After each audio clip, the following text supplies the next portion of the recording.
meeting to order. This time we please stand for the pledge of allegiance, followed by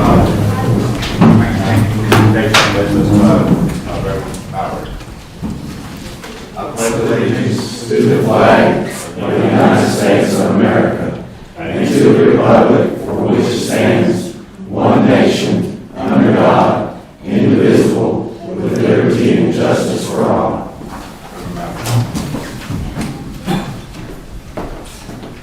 We would pray.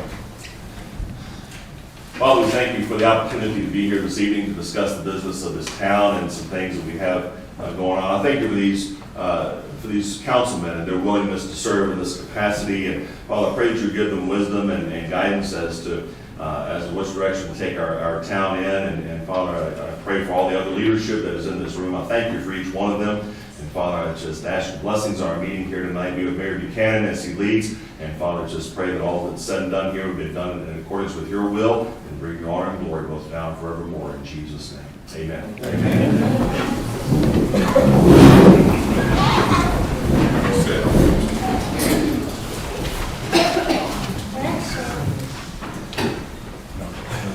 And at this time, we have a special presentation. As Chief Cooper come forward, special presentation for Officer Steve Davis.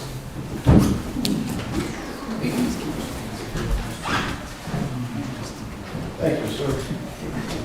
Each year, Mothers Against Drunk Driving presents an award to each department and to the officer that has proven that he is committed to keeping our roads safe through traffic enforcement of alcohol, keeping our roads safe through the alcohol enforcement. And this year's award is going to Stephen Davis, Corporal Stephen Davis, and this is the second year in a row.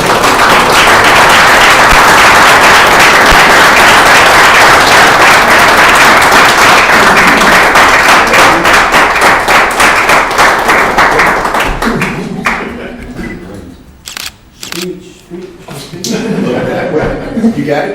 Okay. Thank you, sir. Congratulations, Steve, for the award. At this time, we have FBLA's recognition. Recognition certificate. Whereas the future business leaders of America Phi Beta Lambda is a nonprofit educational organization whose first chapter was established in Johnson City, Tennessee in 1942, whereas the organization has grown out to encompass over 250,000 members nationwide, middle schools, high schools, colleges, universities, career technical schools, and private business schools. And whereas the FBLA PBL is a professional business organization dedicated to bringing businesses and education together in positive working relationships, building events, leadership, and career development programs. And whereas the members perform community service activities and strive to build a student's understanding of the modern business world. And whereas FBLA PBL teaches middle school, high school, and college students student business and leadership principles and assist in the transition from school to work. And therefore be it resolved that I, Donald Buchanan, do claim February 7th through 13th as FBLA PBL Week in Tazewell, Virginia. As you notice, since they do not have school today, students cannot come out, so there's nobody here to do it. Ms. Mullins is here. Oh, Ms. Mullins? Okay, I'm sorry. That's okay. Okay, let me sign this. She's the old student. My great you. Well, I teach 9 through 12, please say.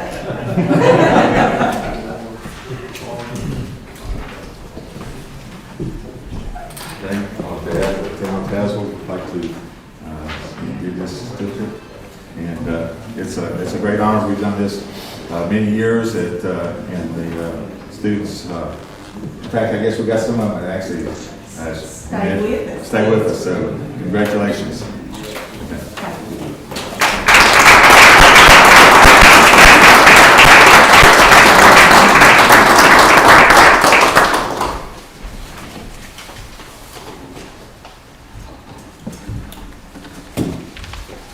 At this time, we have another special presentation, and if Mary Jane Smith would come forward, have something for her.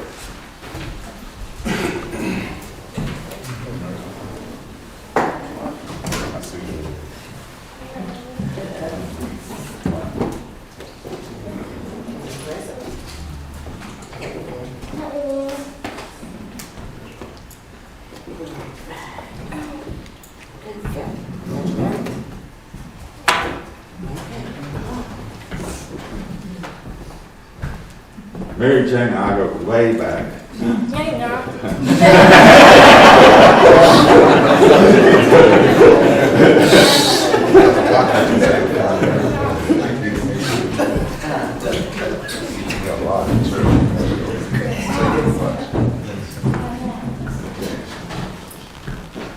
Okay, Mary Jane, this is a certificate that certifies Mary Jane Smith is granted her very special evening as Princess of the town of Tazewell. May all your wishes come true on this day, February the 9th, 2016.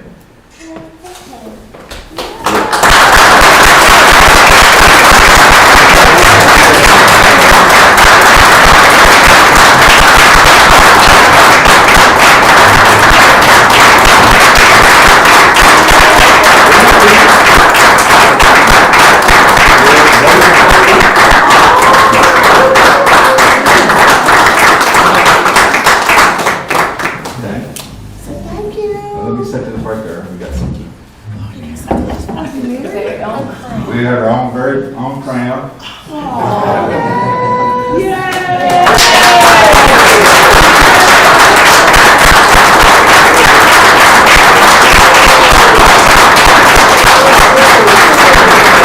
Ladies and gentlemen, Princess for the town of Tazewell, Mary Jane Smith.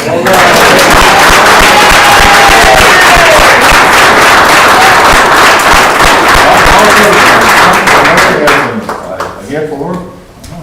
And before she sits down, Mary Jane got to go to Disney World during the summer and Make-A-Wish Foundation, and I know she wants to tell us a little bit about that.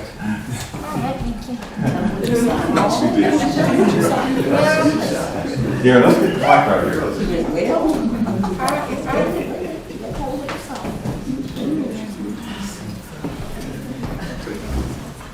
Last night, when he announced the Mickey Mouse, Dad said, "What? What did he say?" And he didn't say nothing.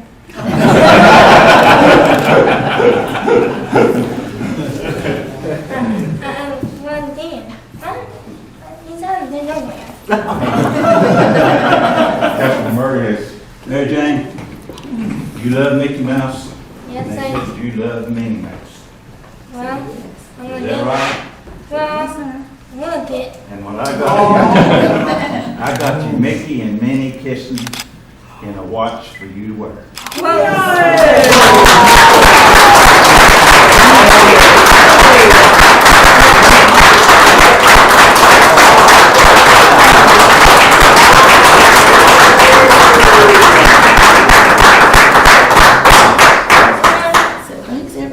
Thanks to everybody.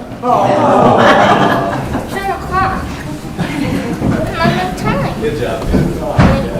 Not watching. We watch Tyson.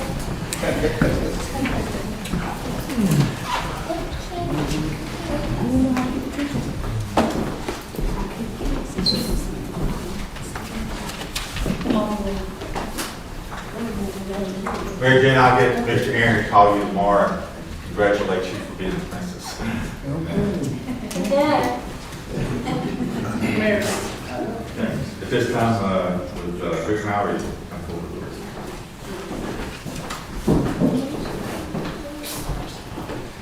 I went to Disney World when I was 5, and Minnie Mouse kissed this hand, and for over 45 years, it hadn't been kissed since. I hadn't been washed since.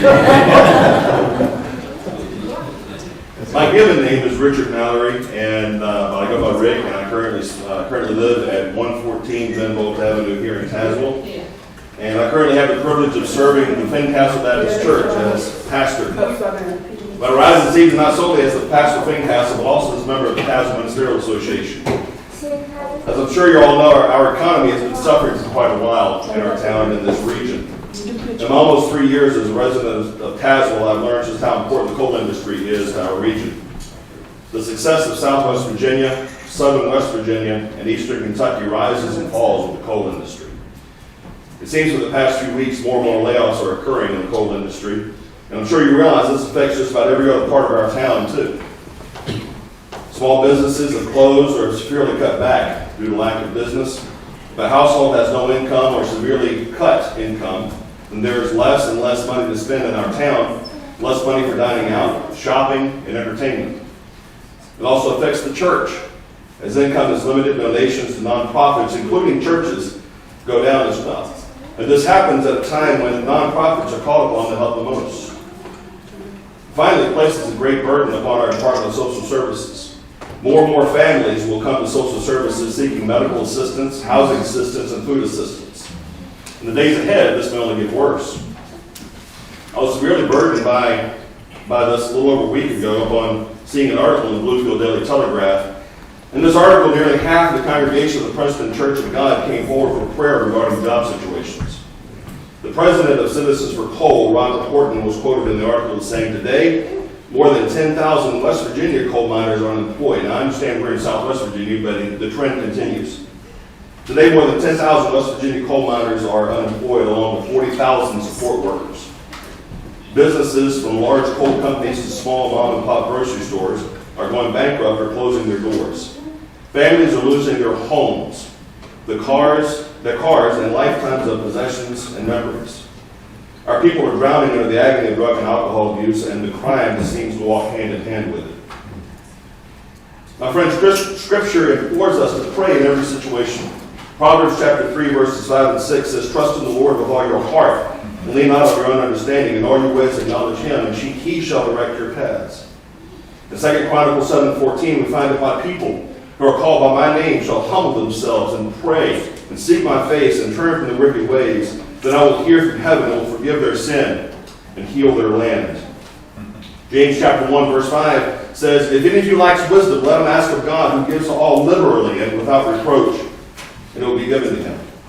With these scriptures as a basis, the members of the Tazewell Ministerial Association would like to plan a community-wide prayer rally to let our community know that we, the churches of Tazewell and surrounding areas, have not forgotten about them. This will be a non-denominational, non-political prayer rally. We want to show our support by lifting our citizens in prayer and offering clergy support and/or counseling to all who feel that they may need it. I've spoken with the Ministerial Association, and I've asked them, would you stay just as long as anyone will be willing to stay after this prayer meeting for personal counseling, support, prayer. I'm planning this probably for the month of April. It's still very young, as this just happened. I was just burdened with it last week. So we're looking at this probably in April, just after our Easter observance at Knuckles Hall. And I'm here tonight not to ask for permission, but to elicit your support for this project. And if you haven't already been doing so, to ask you to pray for our fellow citizens who are who are struggling in this area. If you have any questions I can answer, I'd be glad to answer any of those at this time. Let me just add as well that Congressman Griffith has introduced legislation in Congress in the House of Representatives to release $1 billion in relief efforts for Eastern Kentucky, Southwest Virginia, and Southern West Virginia. He's one of the co-sponsors of that bill. I have every confidence it will probably pass the House of Representatives, probably even the Senate, and we'll see where it goes from there. But that would be a great help, and I don't know when that's coming. In the meantime, it affects every person in this room. And those of you seated before me and those seated behind me in the gallery, certainly, it affects every one of us. And we just want our town to know, and the surrounding area to know, that the church is not forgotten and that we're praying for them. So any questions that you may have, I'll be happy to answer if I can at this time. Rick, I know in the past, even National Day of Prayer, which is in May, the town has helped with those avenues, and we'll be glad to put the word out. We can get it on our website, we can get it on our community channels and things of that nature. And truly, it's a no-brainer that we need help. Yeah. And whether we get help financially from somebody else or from up above, it's pertinent that we follow the Lord. Okay. Yes, indeed. All right. Thank you very much. I think my next stop probably will be the County Board of Supervisors as well. Thank you for your time and your support, and all of you are invited to come and be a part of this as well when we have it done. And I'll be in contact with with leadership here and let everybody know that when things. Chances are Andy gave you this job. No, I promise you, I volunteered for it, I took it to the. I know Andy. Yeah, actually, I did call him when my mind was turning about it, so, but thank you very much. And by the same token, the ministerial associations and the churches within the community are really stepping up, trying to help the young people and the many needs and the different things that they're trying to accomplish. And my hats are off to y'all. So. But again, if I could just take just a moment, the funds there are limited as well. In our meeting this past week, Anthony, you mentioned Anthony, he kind of spearheads that effort with the Ministerial Association. He said a few years ago, we had donations of upwards of $40,000 to assist those in our area. Currently, we're down to about $15,000, and that's all we have right now to help those in our community. So, so it affects all of us. Okay. All right, thank you. Thank you, Mr. Mayor. Appreciate it. Thank you. Gentlemen. Does anybody signed up? All right, Josh. Does anybody sign up?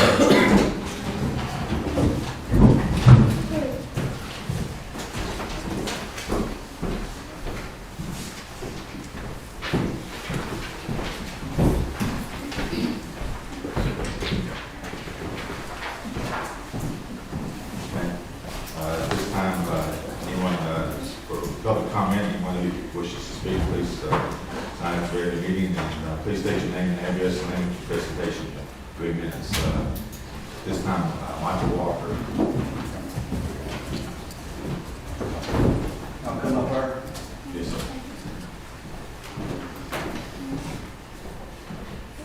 There's a couple things, mayor and vice mayor and council members, never done this before.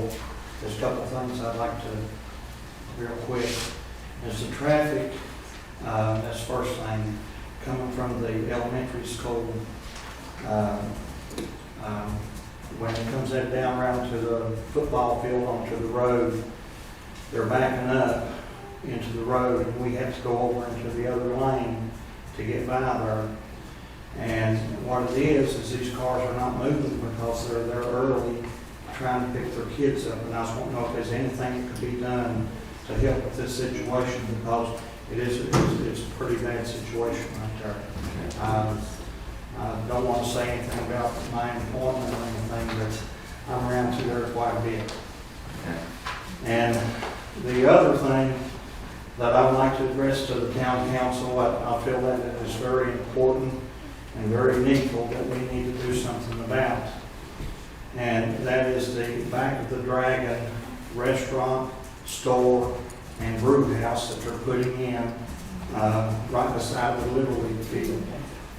Now, I'd like to tell y'all that I'm not against the new business coming in. What I am against, and I feel that we all should be against, is the location where they're going to put this establishment. They're going to have it right beside the Little League field. And I live right down below the Little League field. And I see kids there all year long.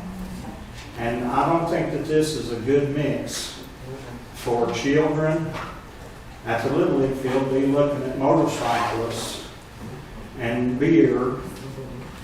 And I do know how they get. I used to ride a motorcycle. I used to do those things. They get very loud and they get very wild. And I wish and I hope that our town would be able to do something about this situation. I spoke to a member of the Board of Supervisors, and he sort of passed the buck on, and then he said, I can't do nothing about it, you have to go to the town. And so that's the reason I'm here tonight, and I'd like to know if there's anything that we can do as a town. Like I say, I'm not against it, but I am asking that they relocate it somewhere else. That's all I have. Okay. Thank you, Mr. Walsh. Do I need to sit down there? You can. What's your address? 620 West Main Street, Tazewell, Virginia. Thank you. Three We'll- houses we'll down look from into the it. field. We'll look into the legalities of some of those. My wife says 2 houses up from her stop, so when she gets done with me, that's where I'm going.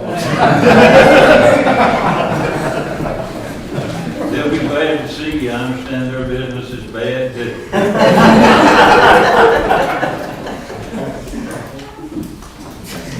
We'll look into it. At this time, Tammy Smith. I've changed my mind because I want to be out here and watch the caucus, but thank you. We'll get you next time. Okay. Okay. She's behind Okay. 80 to 60. Okay. All right. We'll move on to the approval of minutes. We have a correction from the minutes of November 10th, 2015. Do I hear a motion to accept that correction? Second.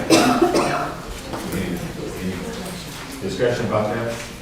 Hearing none, call for a vote. All in favor, say aye. Aye. Next is the approval of the minutes of January the 12th, 2016. Do I hear a motion to that effect?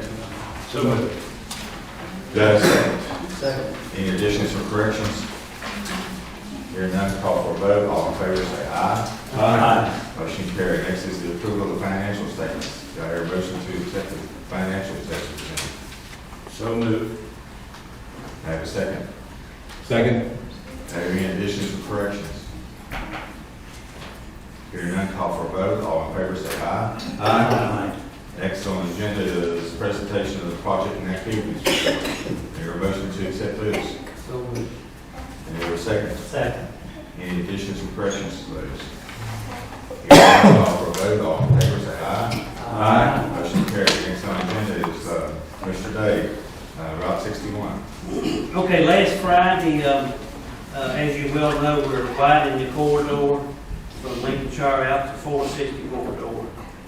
And that project was given a go-ahead Friday. The notice to proceed was issued. They have a certain amount of time to remove trees because of the new federal regulations in the bat population that we have. So you will immediately see work if you already have it, other than what AED is doing. So that project is moving along very well. No change on Lincolnshire. The Route 61 bridge is still scheduled for 17, not much change there. The water meter replacement program is going slow, but it's absolutely going good. We've got in, I don't know how many meters right now, Brooks? Right at 1,200. We got right at 1,200 meters, so we're coming to completion. We've got about 70 on record right now that we're going to have to double back to because they were straight pipe or some complications that held up the crew and put them in. There was one day, matter of fact, I think it was Friday or Monday, where they put in 70, 75, I believe, in one day, and they're averaging 50 to 60 a day. So, I mean, they're doing an outstanding job. The meter replacement program is very, very long overdue, which says that the meters that we have in the ground are obviously antiquated, wore out, and are not accurate to any degree at all. And I've already received a number of phone calls. A lot of them are from apartment complexes, and you know about the meters and the water usage that they're showing. They are a digital meter. They can be read on 5-minute increments for 3 months at a time. So they're a drive-by, but they are highly accurate. And I know that our 60, 68 to 70% accountability we've been seeing, there's no question that it'll improve. But there will be some changes, obviously, in the meter reading program. They're severely antiquated. Todd, I was going to say, I'm thankful because a water leak was detected in my office last Friday that I would have never known for probably another month. And I got a call and said, hey, you got something leaking, and I was able to get somebody out there and get it fixed right away. You know, the beauty of these meters, once again, if you call in and you think you have a leak, we don't even have to stop. We just drive by there with the laptop, don't even have to stop. Drive by the meter, and the employee can come back to the office, download it on the computer, and it gives data every instantly. You can look at it and actually, I'm being a little facetious here, but you can actually see who drew water in the middle of the night at 1 o'clock and to what amount. So they're very extremely accurate. They're more for the benefit of the homeowner than absolutely they are in the town. They have all kinds of capabilities. So really excited to give back to the community. A lot of questions we've had over the years about the meters and the accuracy of them, and now we'll be able to respond back with an extreme amount of data. So the program is going very well, and probably another 3 or 4 months of it will come to a total completion, maybe sooner than that. So Depending on the weather. the weather really hurt us today. For example, they got in incredibly today, I think 26 million today. So, they're working hard at it, and they'll continue to get it. And we got a really good crew on it. Donnie's done a really good job of selecting the crew. I think they're doing a great job in what they're doing, especially with the snow and all that, plow. What they're trying to put in line, they're doing a good job. So I commend all of them. Now, I was asking one more thing. During the winter months when it's real cold, I know a lot of people in town, some of them don't have jobs or anything like that. Is there any breakage in reference to water leaks, or they might have to turn the water on a little bit to keep their pipes from freezing? Absolutely. We encourage homeowners. We get one adjustment a year. Every homeowner, we're the only utility in the world in the water industry. I mean, AEP, Comcast, Time Warner, the rest of them, call them and tell them you left the heater on. They're probably going to laugh you off the phone. But we absolutely do recognize at least once a year, each homeowner, one leak, and we will round it up to what their average is. Usually it's the same average as the month before. So we absolutely work with them. If we're aware that they're pulling water because of freezing and there's a history, there's a record of the meter freezing up and having historical problems, absolutely we'll work with them. This water meter replacement program will obviously be a benefit to them when it comes to water leaks. Every month that we read them to be able to pin them. So that's all I care for, the people in town with references cold, below zero weather. Yeah, absolutely. I don't have anything on the North Tazewell. Last meeting we had, I met with the Reverend over there. There's some positive things that we're working on. The bowling alley. Brad's actually negotiating with the landowner this time for a closing date, so everything's going good with that. And the new business attraction, if you're ready for that, Mayor, it's all. I'm ready. Okay, we heard some hard facts, some pretty solid facts earlier by the Reverend, and I applaud his efforts. And living around in this area in the coal industry has been very stressful over the last several years since the coal industry. I can remember in 2008, Alpha, for example, their stock was over $100, and it was almost the example I always use, like flushing the toilet. It took a steady climb up, and then overnight it looked like the bottom just dropped out of the coal market. And, we've been devastated in this area, the loss of jobs, families going without, unemployment rate in this area has been, absolutely just horrible. As managers, another picture of it that all town managers, city managers in the area look at. And that's how we're going to continue to operate, how we're going to continue to function. As inflation goes up and the economy falls, it defies the laws of physics to continue to give back at the same rate that we have historically. So what you'll find is you'll find, for example, maybe line items for paving that maybe once were $300,000, they'll drop to $250,000, so that we can pay the additional cost for the sewer plant. I can go on and on and on. It's just common sense. It's not rocket science at all. The only thing the locality can do to spiral out of a situation like that is grow. The only other option that the council has if we don't grow is to do due diligence and look at taxes and fees. None of us want to do that. You know, we're sworn, we've got a moral obligation, a fiduciary duty to do that every year on behalf of the citizens, and we do that. And we've been very fortunate over the last several years to not had to be aggressive in those areas. But the hard facts is, giving back to the community at the rate that we've been doing is hard to do, and it's very stressful as manager to look at where we were 3 years ago and the accomplishments that we've had, and know that I can't continue that path. It's just almost impossible. But you know, Kimball's not too far down the road. You just lost to Walmart. You know, Tazewell, Kmart and Tazewell, and I heard rumor. I don't know if it's true or not. Just rumor. That Bill was having issues down there also. You have Ryan's in Bluefield, Virginia, and Staples in Bluefield, Virginia, and Norfolk Southern. You know, that devastated Bluefield. I mean, that's like Jack Murray and I had a conversation today. That's probably the worst thing that's happened for the economy in Bluefield in 50 years. I mean, that knocked the bottom. And then you got Pokey Land. You know, Pokey Land is not far behind it. I'm hearing rumors there too. So, as town manager, it's very stressful to know and see daylight but can't get there. Over the last several years, we've been very aggressive on planning commission, Jack. Demoing homes and trying to make the cosmetics of the community more attractive.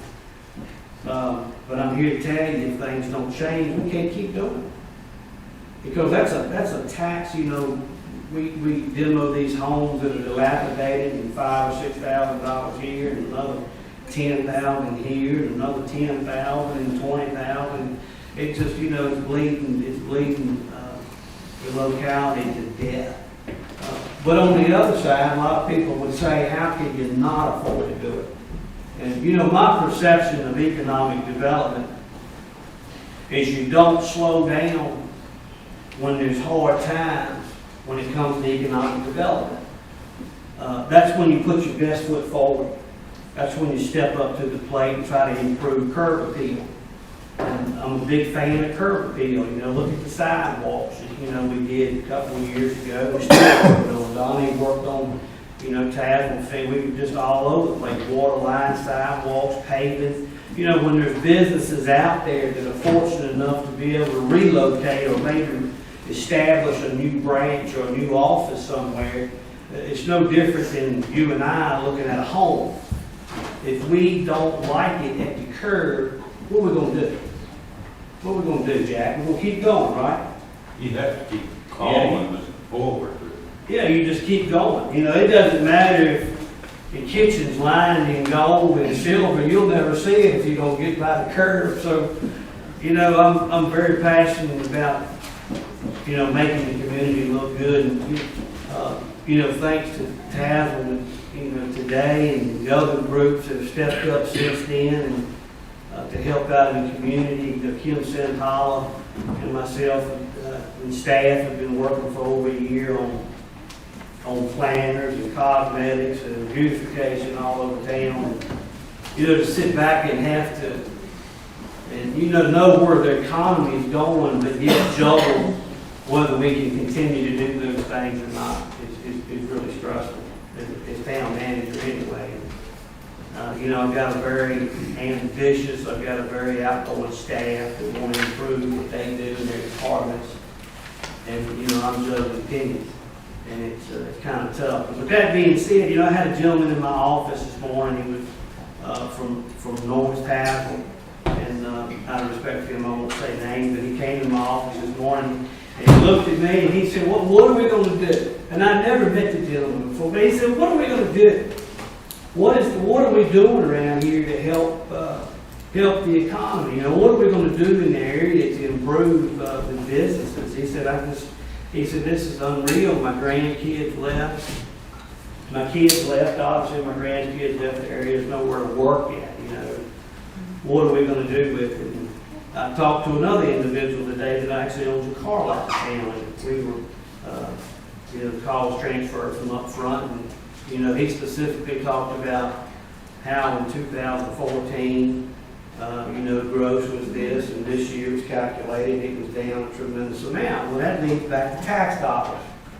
You know, that reduces the tax dollars, that reduces the local government's working budget. So, it's extremely stressful, but we've had a lot of groups, and a lot of people, and a lot of entities step up over the last 3 or 4 years, and I'm blessed to have been a part of it. And, you know, right now, today,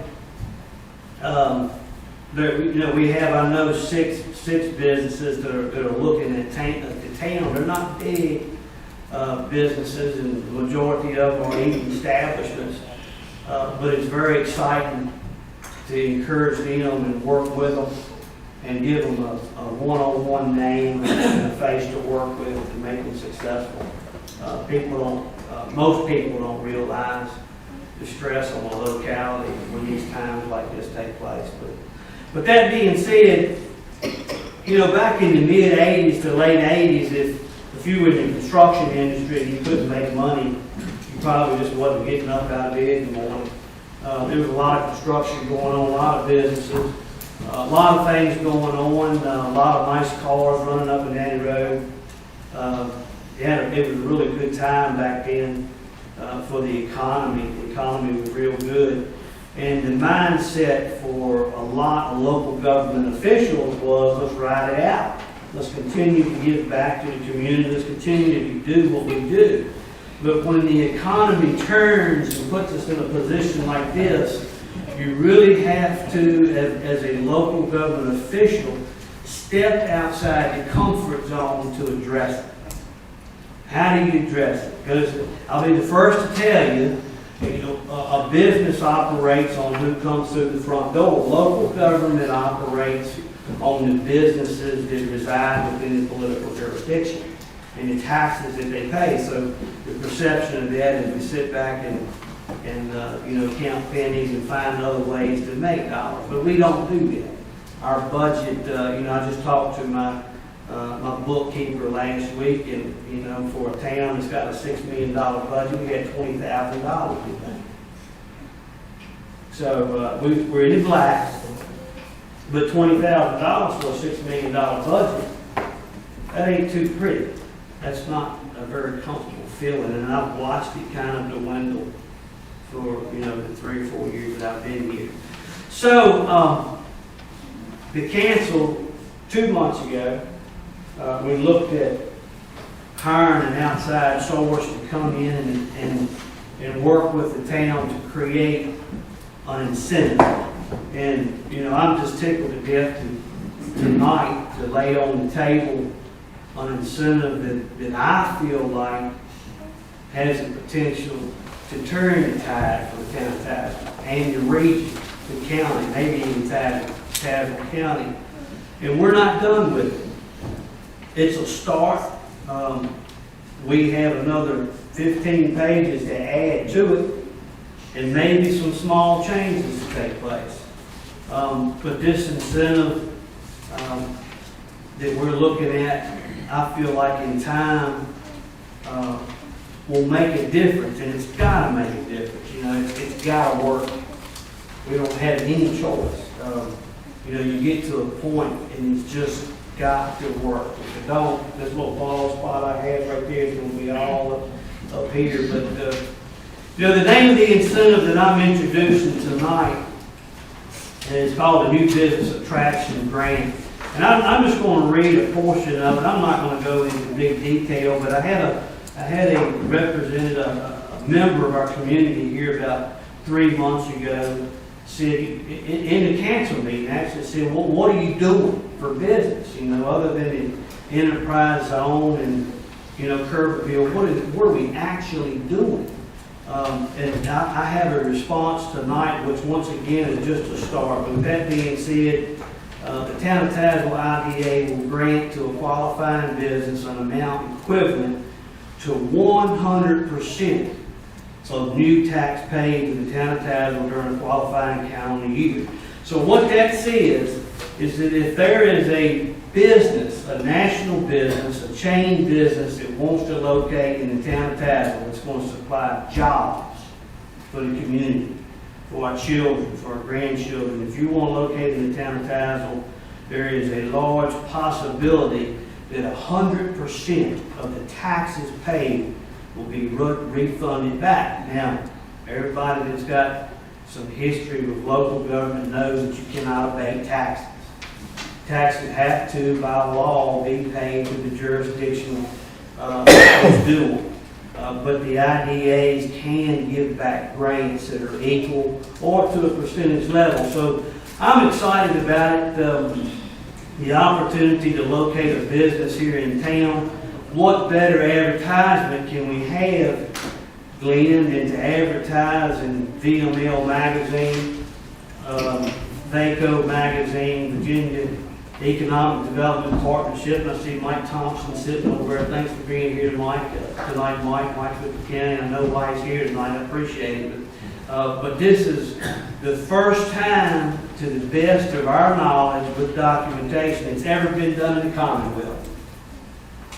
Never been done in the Commonwealth of Virginia. There's not a locality in the Commonwealth of Virginia that offers an incentive that gives back 100% of tax paid. I don't know what else I can do. I don't know what else can be done. But that's pretty big. But it's just a start, and it is an opportunity for national businesses. So we will continue to add to it. International businesses, I'm sorry, but we will continue to add to this. It'll recognize local entrepreneurship. It'll recognize smaller businesses. It'll recognize any type of business that wants to locate in the town of Tazewell. And I'm just absolutely excited about it. If that doesn't open up the door for the town of Tazewell, I don't know what else will. And I don't know what else we can do to make it a better place. But with that being said, Mayor, I'll answer any questions that you might have. I'm not looking for any vote tonight to proceed. I am going to be working with council over the next several months. And, it is on the table, and you will see it again officially for a vote in the near future. Anyone have any questions? Bob? I've got one comment. I think this is, what you put together is outstanding. The only pause that I might have, and I think is something we need to discuss, is would have to do with the food and lodging taxes that are paid by the consumer. Right. And I don't know if I would be in favor of giving that money back to. Right. And I think that's right on target. That's what we need to look at, need to continue to negotiate and build on it, and make it to where it's in the best interest of the community, for everybody. And as Will said, and Glenn and I actually spoke about that today, that once again, to be the only locality in the Commonwealth that's offering, and I mean town, now I'm not talking about so much of a county, and I don't even know if a county does it, but to offer back 100%. If a business is looking for somewhere on the 77, 81, 460 corridor, I can't see it. I mean, I don't know anything else I can do. I don't have it. The widening of Route 61 from Lincolnshire to the 460 corridor is going to open up the Barnes and Lester development in North Tazewell. And what a great opportunity while the road's going on. So once again, this is just a step forward. There's a lot of political ups and downs. Council is to get back existing businesses paying taxes. So it's we'll have to work with it, but it's a start. And my objective is that by July the 1st, it will be officially in place to some degree. But I'm absolutely tickled about it. Warren, and I'm glad you're here tonight. I bet I sent that email out to 5 people, and thank you for being here tonight. I think the community needs some positive publicity. So that's all I've got, Mayor. Anybody else? Thank you, Todd. It's you came to us a couple months ago to challenge us to take you gotta think outside the box to stay in time in there in Southwest Virginia. I mean, you're not gonna get, big wigs from Washington DC just to drive down here to see Tazewell just, for some unknown reason. You got one make them come here. That's a pretty heavy incentive. I mean. And, I applaud you and the efforts of our outside firm.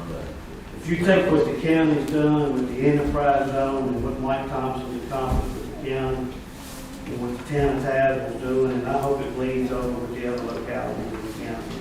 Mr. Mayor, I'd like to, if you don't mind, I do applaud the town for doing this or for looking at this opportunity. The town stepped up on the enterprise zone, and a lot of the reason that we were able to keep the enterprise zone was the town stepped up with the incentives, and the town of Tazewell probably with the most incentives. So we do appreciate that, and it's helped us to keep that. But this has gone a step further, and I really think this is going to be a great attraction if it's publicized and so forth, and we'll do everything we can to help from the county side too. So. Okay. Thank you, Mike, for your comments. Anybody else? I think you're doing a good job. Okay. All right.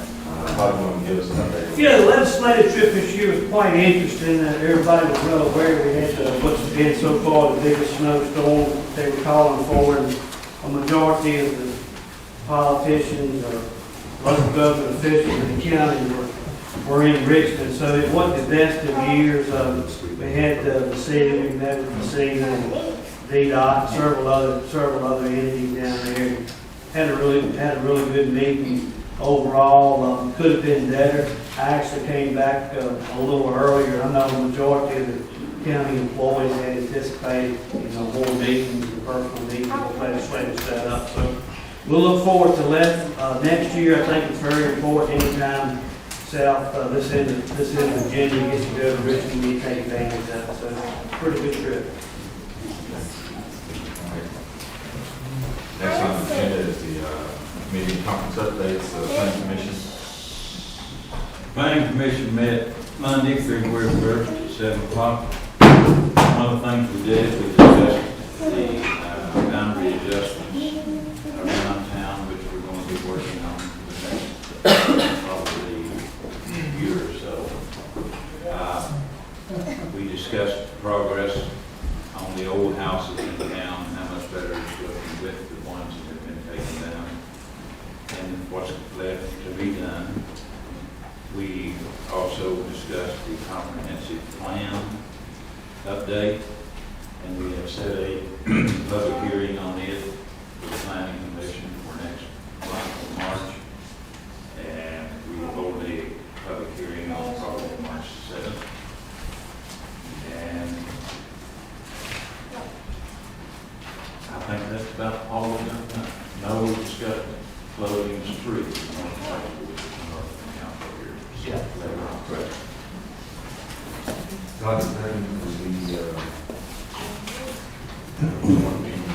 We're not going to have, we're going to do them independently on this one. We'll have a public hearing, and it'll come before council. Council needs to review it. That'll take a couple of months. So hopefully again by July, we'll have the first comprehensive plan, new comprehensive plan in place for a long time. Okay. Next on the agenda is the train depot committee. Our train depot restoration committee met twice in the last month. One of those times we met to discuss primarily fundraising ideas. We have a very loyal group. There are about 10 or 12 that come to every meeting, not necessarily the same 10 or 12, but some of us are there all the time. And it's a pretty good turnout that we continued this now for over a year, and we still have people interested. The second meeting we had this past month, we met with Mr. Barry Rakes, who the council, of course, selected to be the architect on the train station restoration, and that was a very positive meeting, and we enjoyed discussing the train station plans with him. We plan to meet again on the Ides of March, so any of you who are available on Tuesday, March 15th at 6:30 at the Historical Society. We'd be glad to have you come by. Todd is going to meet with the committee that day, as well as Mr. Rakes, So then we're talking about some of the plans for the actual structure, as well as further our fundraising ideas, including, we're hoping to have a fundraising dinner to sort of launch the efforts to fundraise in the late spring.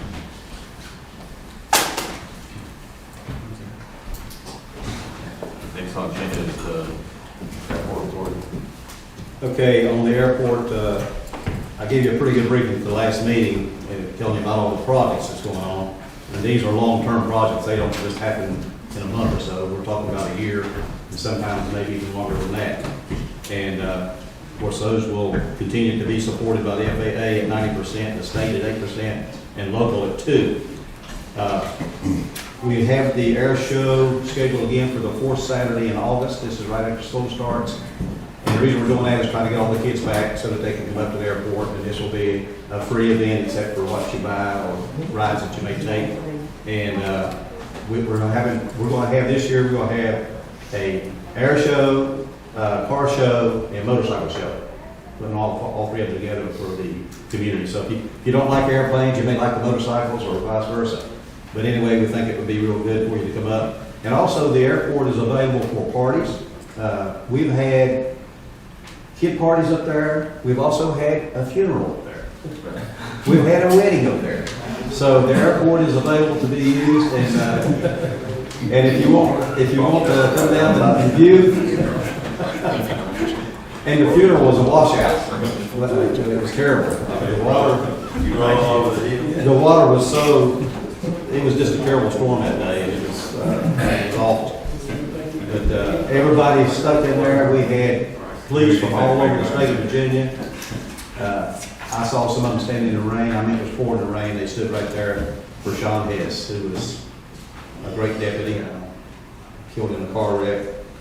And he was on his last hour of duty on a Saturday morning. And so he owned an airplane, was a flight instructor.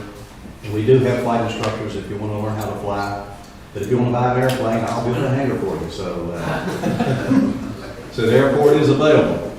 But anytime that you have an opportunity to come down and visit, we'd love to show you around and let you see what the airport offers to the county for economic development. Without an airport, the county's not going to go anywhere. Thank you, Chair. Okay, next on the agenda is unfinished business, boundary adjustment. Yes, council asked me several months back to look into trying to correct some of the informalities with the perimeter of the town of Tazewell. I just want to bring it up to speed. As Jack mentioned earlier, the planning commission is looking at that right now.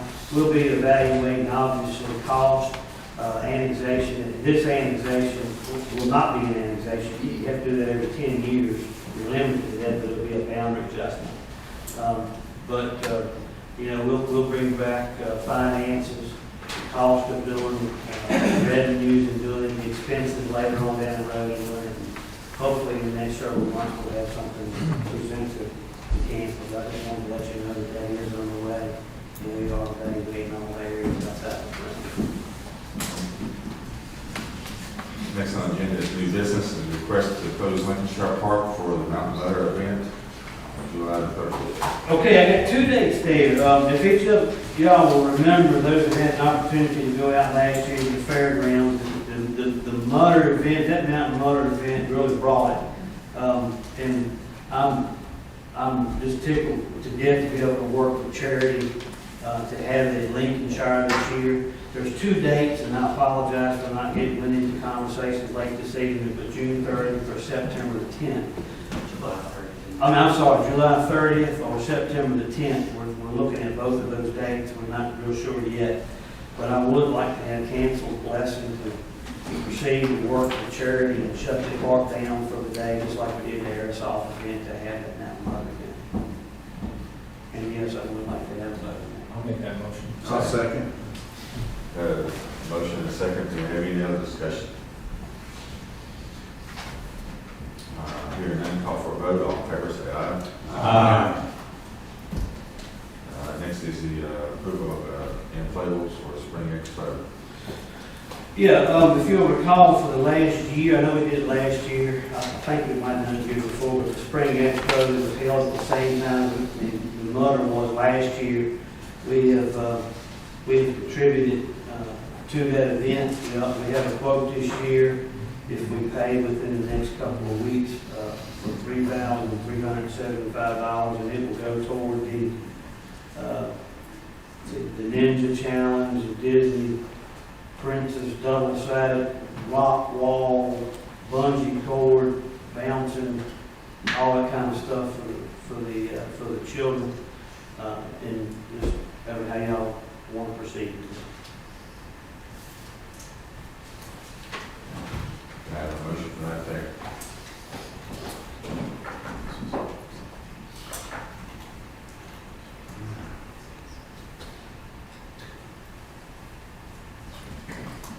I'm hearing none, we'll move on to the next.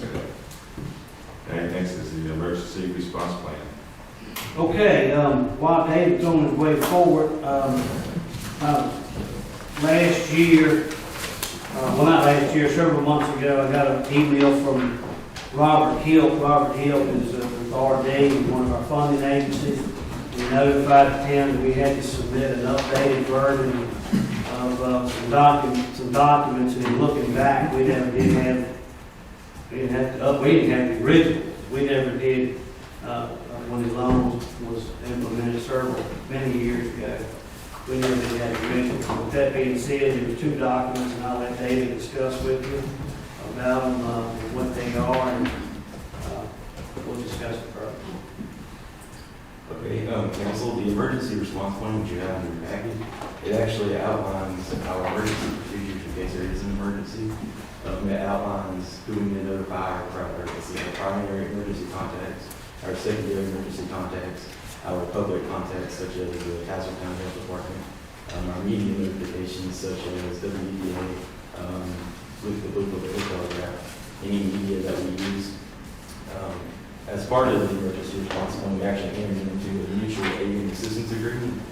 It gives us the ability to solicit the help of the National Incident Management System, their help. Say there was an emergency and it was beyond our capabilities to handle it, they'll actually dispatch the appropriate agencies such as the EPA or FEMA to help us and get back on track after that. The risk assessment, which is also in your packet, it outlines the vulnerability that we have and any assets that we have. It helps list the threats against those. We actually have a risk assessment level of 0, which is the lowest that you can have. There were a few recommendations that they have for us that we implement some type of security system to help us detect if there's any unauthorized entry into any component of our wastewater treatment facility or the components to it, such as the pump stations. They also recommended that each of our wastewater treatment facility employees wear some sort of identification badge showing that they do work for us and they have authorized entry into those components. They also recommend that we have a secondary holding area in the event that there was an emergency. We can divert the sewer from that area until we can get our wastewater treatment facility back up and running. Now, I want to tell council, while you're looking there at the amazing, and David did both of those documents in 2 weeks. They were done in-house. They didn't hire them out. And if you want to see what they look like on a hard copy, what will physically be turned into RD, it's right there. But I want to applaud his efforts for that. Worked hard on it. And I never badged him to get it done. But anyway, good job, Dave. Proud of you.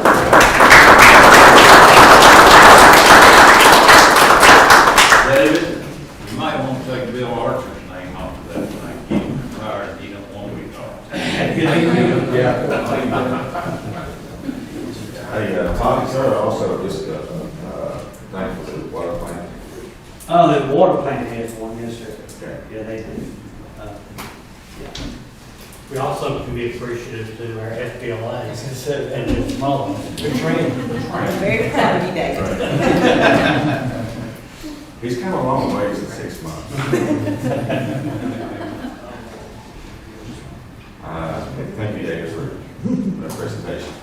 Next on the agenda is alleyway off of Third Street, discussion and recommendation.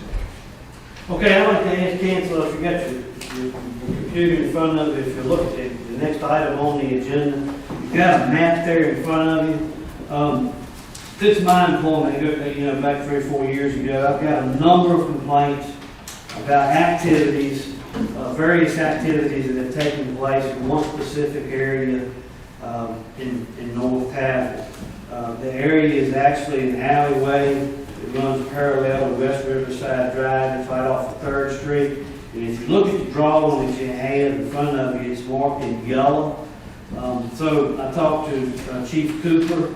I also talked to Donnie Pruitt, Chris, and I. We all got involved, went out there and looked at the area. And you can actually look at it and see why it invites an atmosphere that's not conducive to the town of Tazewell, much less the area. But it's kind of like a little section of road.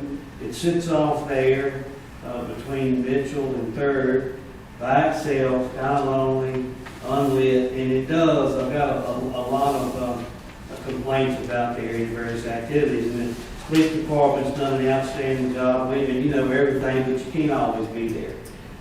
It's used a whole lot for routes to dogs, for lack of better terms. But anyway, with that being said, all the public officials that we have looked at it, and we see no reason that the alley could not be shut down. It's not the only way out. There are several other ways out. There are no homes that are accessed off of that alley besides 107. In order to close an alley, just to bring council up to speed, it's a task at the locality. Actually, we looked at doing several weeks ago in the industrial park, if you'll recall. Same process that we split up the middle. It's up to the landowners to pay the tax assessed value for the land. It's up to them to do the deed work, the legal work, the work that we typically be glad to do would be up to the landowners to do that. We did take it before Planning Commission, and after some discussion, the Planning Commission recommended to forward it to the town council as a request favorable consideration to close the alleyway down. I'll answer any questions that you might have. Wasn't too favorable. You just recommended that we bring it on to the town. Yeah, okay. Now, before we go any further, I'd like to mention what we talked about in the planning commission. I think you were on the planning commission. David was on the town council. I don't remember Terry was on the town council. I don't remember whether you two were. But the gentleman in 107 is the man who is going to get more out of this than anything by closing that alley. He came before the planning commission, I can't remember, a year or 2 years ago, and requested that we close that alley. He was very discourteous. He then came before the council, and he was very rude and very discourteous to the council. And the council took no action and did not want to close that alley. Now, in my feelings, I don't think we should do anything to help the man, but if it helps the town, then close it. But I think the man was so disrespectful to the town by what he said and the council that I don't think we should do him any favors whatsoever. But he was very rude, and it was only not long ago when North Tazewell's group was here that he was here shouting and running off at the mouth again. I'd like to, thank you, Jack. Did you say, did I understand you correctly, that all the cost of this would go to the landowner? Absolutely, yeah, we won't share any cost of it. We actually have to pay the thing for it. We'll have to have a public hearing too, by the way. It's not, we have to offer it up to the whole wide world. If anybody else is interested in it outside of the adjoining neighbors, be closed down. The whole issue would be shut down. Well, there are, actually, there's only 2 people involved in that alleyway. And that's the person in 107, and the people on the other side of the alleyway. It's just a hell of a gravel. Yes, it's kind of gravel, dirt. I'm sorry? It's a gravel. It's actually paid. It's actually paid. But right now, we plow it, we saw it, we do everything. I don't know why we do a good job at it. It's not used that much, and that's the reason why I voted. There's no access, there's no access. All right. Before we go any other discussion, we'll have to, do I have a motion for? I'll make that motion to have it closed. Okay, do I have a second? Second. Okay, any other discussion? Hearing none, call for a vote. All in favor, say aye. Okay. Next, we'll, for a public hearing, or, Yeah, well, I'll email you out, let you know. We've got a public hearing possibly in a couple of months, so my time to get. if nothing else be called for council, we'll go and ask for a motion to go into executive session to consultation of the council and prospective businesses. Motion. Second. Hearing none, call for a vote. All in favor, say aye. Aye.